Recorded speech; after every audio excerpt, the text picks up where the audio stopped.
Nós, os fantásticos seres vivos. Uma breve história sobre a evolução. O nosso planeta é um local muito especial, com uma grande diversidade de seres vivos.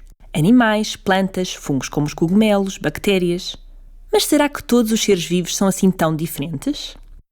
Pensa num cão, num elefante, num porco-espinho e num urso.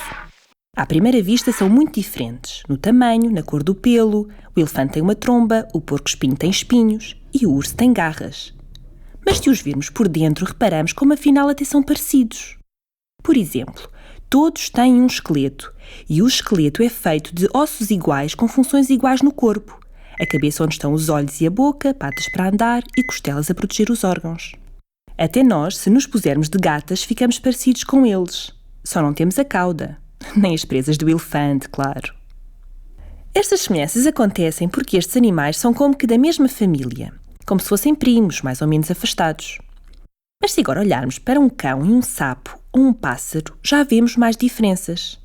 Por exemplo, o comprimento das patas e das costelas varia, e os pássaros têm um bico. Mas a função destes ossos continua a ser a mesma, mesmo com tamanhos e aspecto diferentes.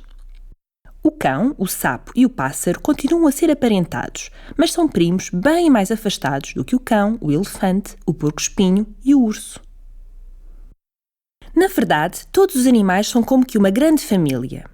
Mas não te confundas. Isso não quer dizer que uns são filhos dos outros. Se calhar já ouviste dizer que os homens descendem dos macacos atuais. Isso não é verdade. O que é verdade é que os homens e os macacos atuais partilham um antepassado comum que viveu na Terra há muitos, muitos anos atrás.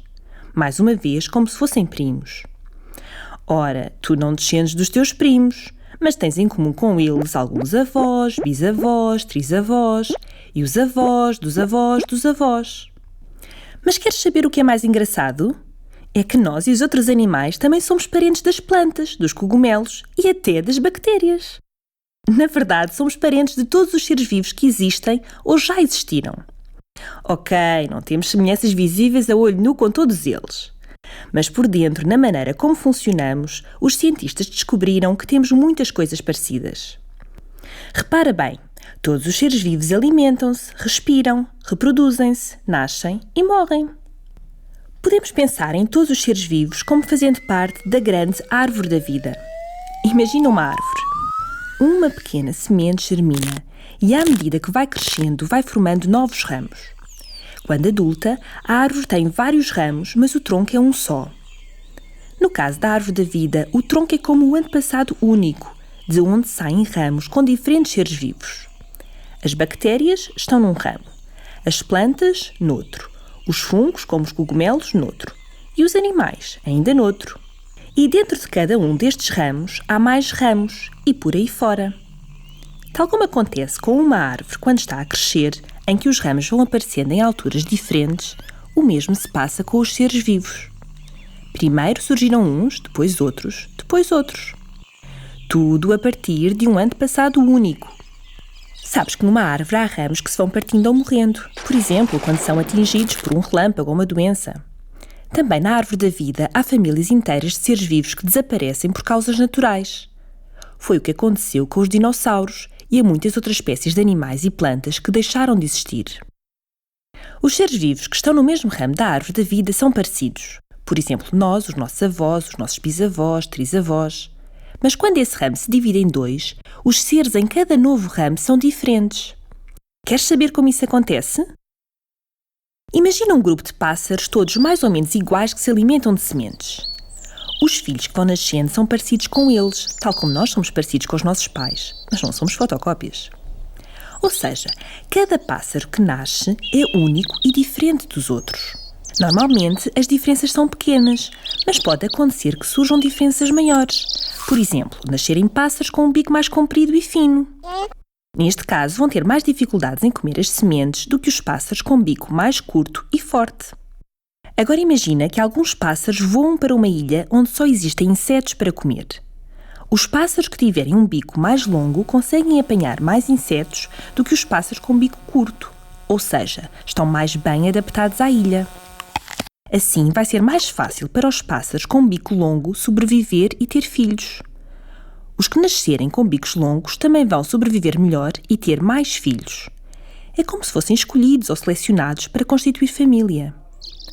Ao fim de muitos anos, em muitos netos, bisnetos e trinetos, há mais indivíduos com o bico longo do que com o bico curto. Se juntarmos a estas alterações no tamanho do bico outras que possam surgir e serem transmitidas de pais para filhos, ao fim de muito tempo temos duas espécies de pássaros diferentes. Foi através deste processo, a que chamamos evolução, que apareceu a enorme variedade e diversidade de espécies de seres vivos que existem hoje ou já existiram. E por que é que não vemos espécies de animais novas a aparecer? Porque tudo isto leva tempo. Muito, muito tempo. Vamos fazer um jogo para percebermos melhor. Estica os braços o mais que puderes. Imagina que os teus braços esticados representam o tempo. Na ponta dos dedos da mão esquerda surgiu o nosso planeta.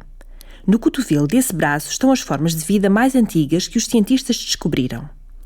No pulso do teu braço direito surgiu grande parte da diversidade da vida com o aparecimento de muitas espécies novas. Os primeiros dinossauros apareceram nos nós da tua mão direita e a sua grande extinção aconteceu na falangeta. E sabes onde apareceu a espécie humana? No pó das unhas que cai quando as limas, há 200 mil anos. Perguntas tu, mas o que interessa saber isso tudo se aconteceu há tanto tempo que nem consigo imaginar? Repara que a evolução não é uma coisa do passado. Acontece ainda hoje e continuará pelo futuro afora.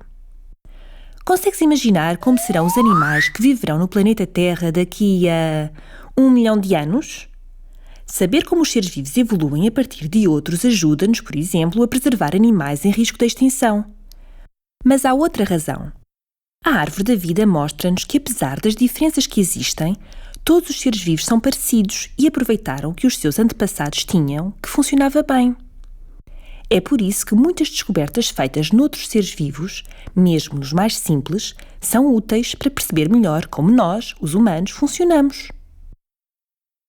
Não te esqueças, todos diferentes, mas muito iguais.